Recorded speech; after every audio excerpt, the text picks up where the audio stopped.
Welcome to A Year in the Bible with Daily Grace. The Bible tells one big story of redemption, and we want to spend 5 minutes every day journeying through the Bible from start to finish and exploring how all of it points to Jesus. Hey, this is Joanna Kimbrell, and I am your host through this foundational book of the Bible, Genesis. And today we are covering chapters 40 through 42. We have learned so much about God's character so far, and today's chapters are no exception. Last we saw Joseph, he ended up in prison based on false accusations from Potiphar's wife. In chapter 40, Pharaoh's cupbearer and baker end up in prison, and Joseph is in charge of them. Now, a cupbearer was someone who was tasked with tasting the king's wine to make sure no one poisoned it. So he was very close to the king and also very well trusted. And the cupbearer and the baker had dreams, and God gave the ability to Joseph to interpret those dreams. So he told the cupbearer that in 3 days, Pharaoh would restore him to his position.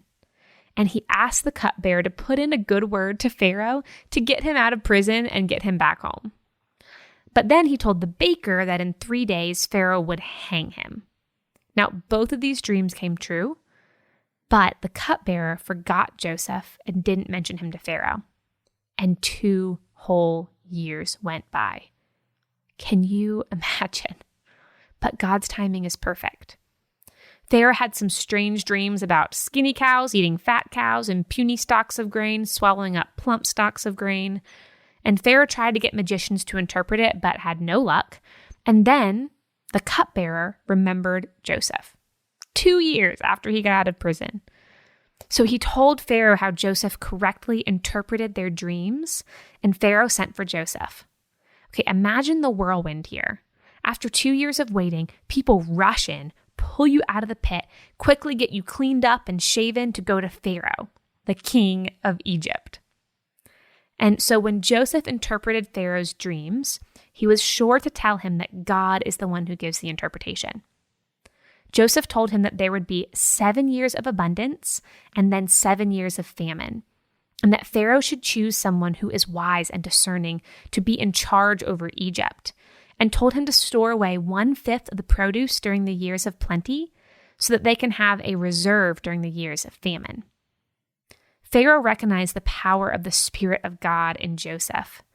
And people who don't worship Yahweh, recognizing God's work in them, has been a bit of a theme in Genesis. So Pharaoh appoints Joseph over his whole house and over all of Egypt. He is second in command to Pharaoh and treated like absolute royalty. Joseph was married to an Egyptian woman and had 2 sons, Ephraim and Manasseh, whose names will come up throughout the Old Testament. Everything that Joseph predicted from Pharaoh's dream came true. And when the famine came, people from all over came to buy food from Egypt because of the abundance of grain Joseph had stored up. Now, Joseph's brothers and his father Jacob were also impacted by the famine.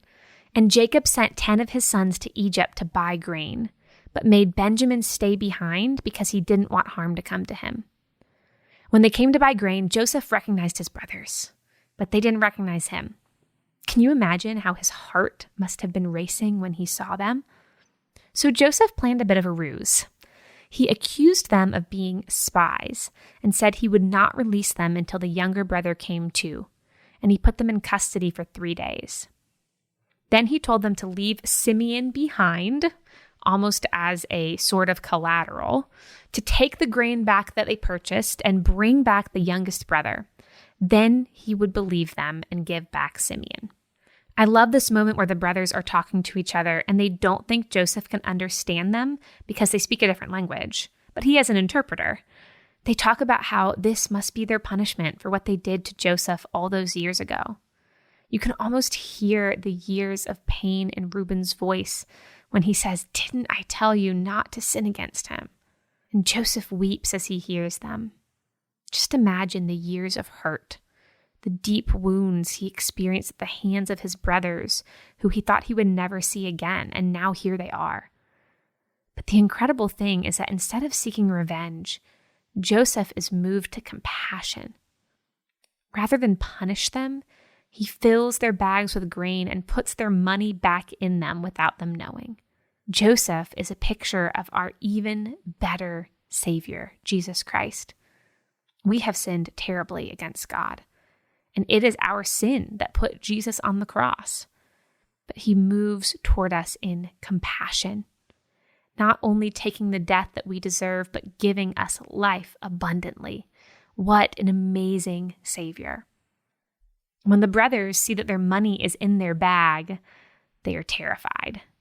They think that God put it in their bags as a punishment to make it look like they stole the money. When they tell Jacob all that happened, Jacob does not want to send Benjamin with them. He's afraid that he will lose him too. But Reuben swears by his own sons to bring him back. Isn't it interesting to watch Reuben's character develop? It seems like he feels such guilt over Joseph, and he wants to justify himself somehow. But Jacob is still unwilling, and we will have to wait until tomorrow to see what happens next.